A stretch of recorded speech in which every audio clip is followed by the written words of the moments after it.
మన తెలుగు సీరియల్కి స్వాగతం. ప్రతి భాగం మీ గుండెను కదిలిస్తుంది, మీ కళ్ళు తడిపిస్తుంది.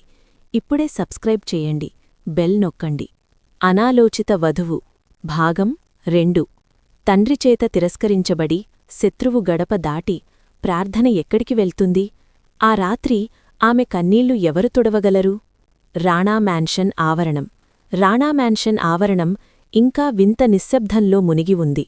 పహారా వ్యక్తి శ్వాస వేగంగా వస్తోంది. అప్పుడే యువరాజ్ మేనమామ రణవిజయ్ సింగ్ రాణా వేగంగా అతని వైపు నడిచివచ్చాడు. అతని మీసాలలో మెలిక, కళ్లలో అదే పాత రాణా రక్తపు గర్వం. అరే ఓ పహారాదారు, ఏం జరిగింది? ఇలా ఆయాసపడుతున్నావేం? ఠాకూర్ హవేలీలో ఏదైనా భూతం కనిపించిందా? పహారా వ్యక్తి భయంతో తడబడుతూ సమాధానం చెప్పాడు. లేదు చిన్న సర్కార్, ఆ యశ్వంత్ ఠాకూర్ ఆయన హవేలీ దర్వాజా దగ్గర నిలిచి ఉన్నాడు. ఇది వినగానే రణవిజయ్ కళ్లల్లో ఒక కుటిల మెరుపు వచ్చింది. అతని మొహంపై అదే గర్వపు చిరునవ్వు పరుచుకుంది. పక్షి తన వేటను నేలకు రాలడం చూసి నవ్వినట్టు.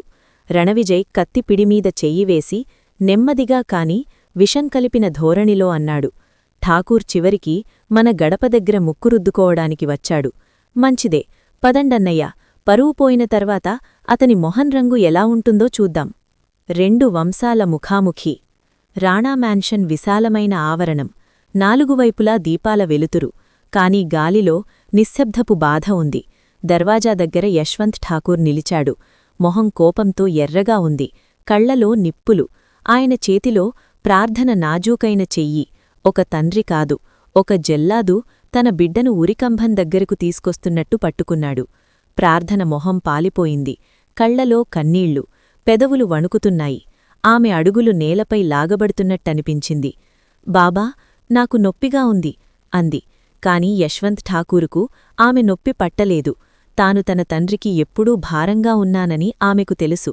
కాని యశ్వంత్ ఠాకూర్ ఎప్పుడూ ఇంత ద్వేషంతో ఆమెను చూడలేదు. ఈరోజు ఆయన కళ్లలో ఉన్నంత ద్వేషంతో. రాణా మ్యాన్షన్ మగవాళ్లందరూ ఆవరణం నుండి బయటకు వచ్చారు. రాత్రివేళ కత్తిల మెరుపు, తుపాకీల నాళాలు గాలిని చీల్చినట్టు నిలిచాయి. గాలిలో మందుగుండు, రక్తపు పాత వాసన తేలింది. ఆ వాసన ఎన్నో సంవత్సరాల క్రితం మొదలైన ఆ పగ యొక్క వాసన. రాణా ఠాకూర్ వంశాలు ఎప్పుడూ ఒకరినొకరు నేరుగా చూడనివ్వని పగ. రణవిజయ్ కళ్లలో అదే పాత విషం ఉబికింది. చూడండన్నయ్యా అంటూ రణవిజయ్ వైపు నడిచాడు. పెదవులపై వ్యంగ్యపు చేదు, నడకలో వేటగాడి గర్వం. ఠాకూర్ సాహేబ్ వచ్చారు, కాని బిడ్డను ఇలా లాక్కొస్తున్నారు, ఏదో ఖైదీలా. అతను తన అనుచరులకు సైగ చేశాడు. వారి తుపాకీల నాళాలు నేరుగా అయ్యాయి. రాణా మ్యాన్షన్ అనుచరులు యశ్వంత్ ఠాకూర్ మీద తుపాకీలు పట్టారు. ఠాకూర్ అనుచరులు వెనకనుండి వచ్చి రాణా మ్యాన్షన్ పహారావాళ్లమీద ఆయుధాలు తీశారు. ఓ క్షణం గాలి చల్లబడిపోయింది. మృత్యువు 2 వైపులా నిలిచి నవ్వినట్టనిపించింది. యశ్వంత్ ఠాకూర్ కళ్లలో పాత విషం.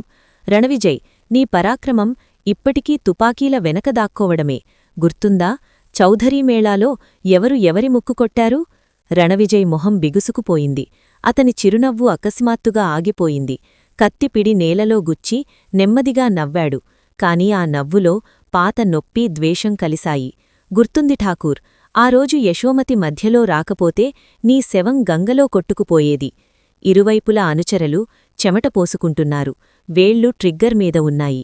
ఒక్క నిప్పుకణమైనా ఈ ఆవరణం మళ్లీ రక్తంతో ఎర్రబడేది. తండ్రి తిరస్కారం. కాని మృత్యుంజయ్ కళ్లలో నిశ్శబ్దముంది. వారి చూపు ప్రార్థనమీద నిలిచింది. ఆమెను ద్వేషంగా చూడటంలేదు. పుట్టిననాటి నుండి ప్రేమముఖం చూడని ఒక అమ్మాయిని చూస్తున్నారు. నిజం కూడా అదే. ప్రార్థన పుట్టినప్పుడు నామకరణ సమయంలో పండిట్జీ ఆమె కుండలి చూసి చెప్పారు, ఈ అమ్మాయి ఠాకూర్ వంశం పేరుకు కళంకం తెస్తుంది. ఆ మాటలు యశ్వంత్ సింగ్ చెవులలో అంటుకున్నాయి. ఆయన ఎప్పుడూ ఆమెను కూతురిలా చూడలేదు. జాగృతిని చూసినట్టు చదువుకోవడానికి బయటకు పంపారు. ప్రగతికి అన్ని స్వేచ్ఛలు ఇచ్చారు. కాని ప్రార్థనను హవేలీ 4 గోడల మధ్య బంధించారు. స్కూల్ లేదు, స్నేహితుల నవ్వులు లేవు, బాల్యపు అమాయకత్వం లేదు. విద్యగారి పళ్ళు మాత్రమే ఆమె మొత్తం దునియా అయింది. రణవిజయ్ పెదవులపై వ్యంగ్యపు చిరునవ్వు. చూశావా ఠాకూర్, నీ వంశపు పరువు మీద నీకు చాలా గర్వం. ఠాకూర్ యశ్వంత్ సింగ్ వంశపు రేఖ మీద మచ్చ అంటడని ప్రమాణం చేశావు కదా. ఇప్పుడు చూడు, నీ స్వంత కూతురే నీ ముక్కు కొట్టింది. నీ పగడి కాపాడుకోవాలంటే రాణా పాదాల దగ్గర ఈమెను ఉంచు. నా మేనల్లుడు నీ కూతురిని తన రఖైలుగా స్వీకరిస్తాడు. రాణా నోటినుండి తన గురించి ఆ మాటలు వినగానే ప్రార్థన కళ్ల నుండి కన్నీళ్లు పారాయి. రణవిజయ్ ఆ చివరి మాటలు ఆగి ఆగి చెప్పాడు, విషం మరింత లోతుకు దిగేట్టు. యశ్వంత్ వేళ్లు కోపంతో వణికాయి. రాణా మ్యాన్షన్ ఆవరణంలో రణవిజయ్ నవ్వు, పహరావాళ్ల గుసగుసల మధ్య హఠాత్తుగా యశ్వంత్ ఠాకూర్ భారమైన గొంతు మారుమ్రోగింది. ఇదిగో రాణా, నీ పంపిన బహుమతి తిరిగిస్తున్నాను అని చెప్పి ఆయన ప్రార్థన చెయ్యి అంత నిర్దయగా విదిలించాడు. ఆమె 2 మోచేతులు పాత రాతిమెట్లకు తాకి చర్మం ఒలిచింది.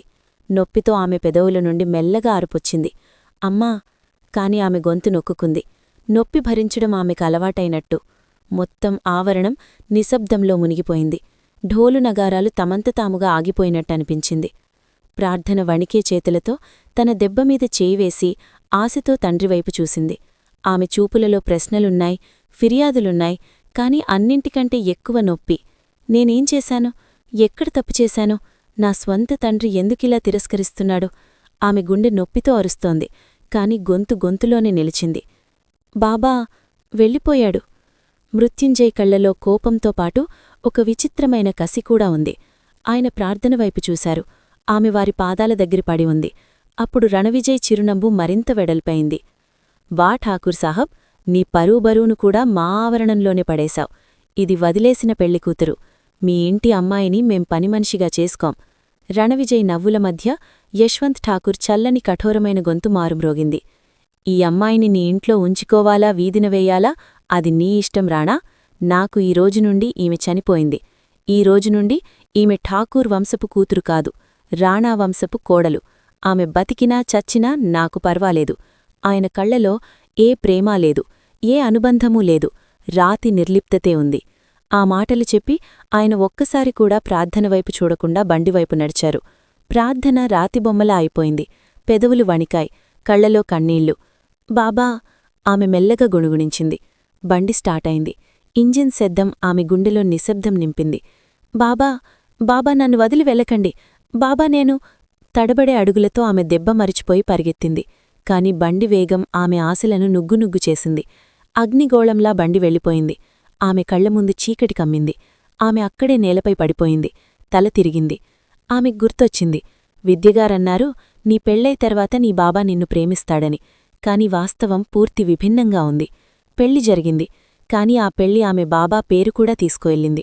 ఎర్రని లంగా, చోలీలో ఉన్న ఆ నాజూకైన అమ్మాయి నేలపై పడి వలవల ఏడుస్తోంది. ఆమె బాబా ఆమెను శత్రువుల మధ్య వదిలి వెళ్ళిపోయాడు. యువరాజ్ కోపం. ఆవరణంలో నవ్వులు పొంగాయి. రణవిజయ్ అనుచరులు గుసగుసలాడారు. చూడు ఠాకూర్ కూతుర్ని, హవేలీలో 2 అడుగులు కూడా సరిగ్గా వేయలేడు. యువరాజ్ వ్యంగ్యపు చూపులతో ఆమెవైపు చూశాడు. పెదవులపై సగం చిరునవ్వు, కళ్లలో ద్వేషపు మెరుపు. ఠాకూర్ సాహబ్ కూతురే. రాణా హవేలీలో ఉండే అర్హత ఈమెకు లేదు. అతను ముందుకు నడిచి చిర్రుబుర్రు మనసుతో ఆమె మణికట్టు పట్టుకున్నాడు. దీన్ని బయటకు పంపండి. యువరాజ్ గొంతు చల్లగా, నిర్దయగా ఉంది. ఏదో అపరిచితంతో మాట్లాడుతున్నట్టు. కాని ప్రార్థన చెవులలో ఆమె బాబా బండి టైర్ల శబ్దం మారుమ్రోగుతోంది. హవేలీలో రాత్రి. ఠాకూర్ హవేలీలో వాతావరణం పూర్తి భిన్నంగా ఉంది. అక్కడ షెహనాయి మధురమైన రాగం వినిపిస్తోంది. ఆవరణంలో అలంకరించిన పూలు, మెరిసే దీపాలు, అతిథుల నవ్వులు అన్నీ కలిసి అనిపించింది హవేలీలో ఎన్నో సంవత్సరాల తర్వాత ఏదో శుభగడి వచ్చినట్టు. బారాత్ స్వాగతం వైభవంగా జరిగింది. ఢోలు నగారాల మధ్య ఠాకూర్ సాహబ్ అతిథులు సంతోషంగా ఆనందించారు.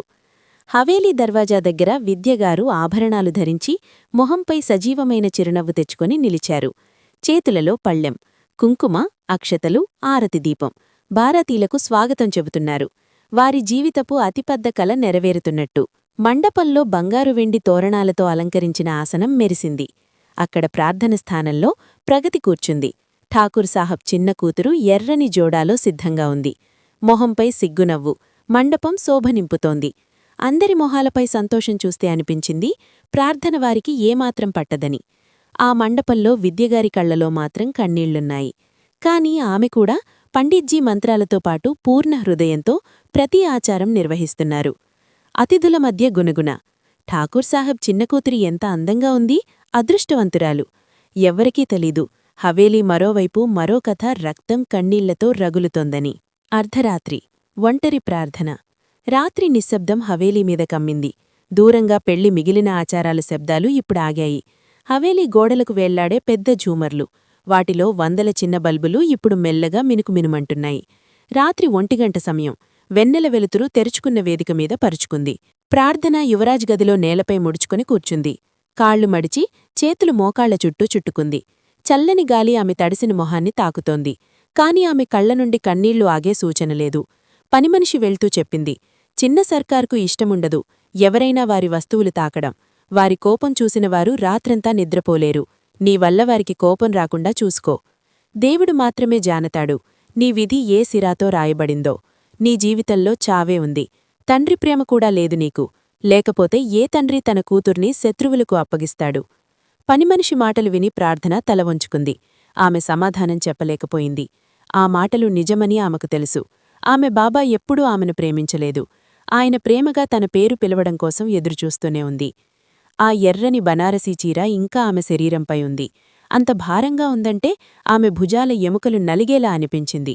నుదిటిపై ఆరిన గంగాజల చుక్కలు, జుట్టులో చిక్కుకుపడ్డ దారాలు, కళ్లలో లోతైన అశాంతి. ఆమె పల్లుతో తన తడిసిన మొహం కప్పుకుని మెల్లగా గుసగుస చేసింది. అమ్మా, నాకు చాలా భయంగా ఉందమ్మా. నేనేం చెయ్యాలి? ఆమె గొంతి విరిగింది, ఏదో చీకట్లో పోగొట్టుకున్న పిల్లలా. అమ్మా, మీరన్నారు కదా, నా పెళ్లైన తర్వాత అందరూ నన్ను ఆదరిస్తారు, అపశకునమని ఎవ్వరూ అనరు, అందరూ నన్ను ప్రేమగా చూస్తారు అని. కాని ఇక్కడందరూ ద్వేషంగా చూస్తున్నారు.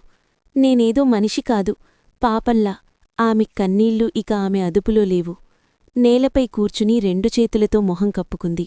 విద్యగారి మాటలమీద ఆమె పెట్టుకున్న అన్ని ఆశలు, పెళ్లి తర్వాత అన్నీ మారతాయి అని ఆ రాత్రి నిర్దయంగా విరిగిపోతున్నాయి. హవేలీ గోడలు నిశ్శబ్దంగా ఉన్నాయి. కాని ప్రార్థన గుండెలో భయం, ఒంటరితనపు రణం మోగుతోంది. యువరాజ్ వస్తున్నాడు. ఆమె కళ్లల్లో కన్నీళ్లు ఆరి మసకబడ్డాయి. అప్పుడు ఎవరో భారమైన అడుగుల చప్పుడు ఆ నిశ్శబ్దాన్ని చీల్చింది. ప్రార్థన గుండె అకస్మాత్తుగా వేగంగా కొట్టుకోవడం మొదలైంది. ఆమె చెవులలో ఆ శబ్దం మోగుతోంది. ప్రతి అడుగు ఆమె గుండెమీద పడుతున్నట్టు అనిపించింది. ఆ శబ్దం మెల్లగా ఆమె దగ్గరకు వస్తోంది. తరువాత క్షణంలో తలుపు కిర్రుమని శబ్దంతో తెరుచుకుంది. ఆ నీడ లోపలికి అడుగుపెట్టగానే అనిపించింది, హవేలీ చల్లని గాలిలో మందుగుండు కలిసింది. యువరాజ్ రాణా. కళ్లల్లో అదే పాత విషపు కోపం. చేతిలో సగం కాలిన సిగరెట్టు. అడుగులు నెమ్మదిగా, కాని శబ్దం, ప్రతి ఇటుక కూడా అతని ఉనికికి వణుకుతున్నట్టు అనిపించింది. కథ ఇంకా ఉంది. తరువాత ఏమి జరుగుతుందో తెలుసుకోవాలంటే ఇప్పుడే సబ్స్క్రైబ్ చేయండి, లైక్ చేయండి, బెల్ నొక్కండి. తరువాత భాగంలో యువరాజ్ ఏమి చేస్తాడు? ప్రార్థన ఆ అర్ధరాత్రి ఎలా మనుగడ సాగిస్తుంది? రాణా హవేలీలో ఆమెకు సహాయం చేసే మనసు ఎవరికైనా ఉంటుందా? అన్నీ తరువాత భాగంలో.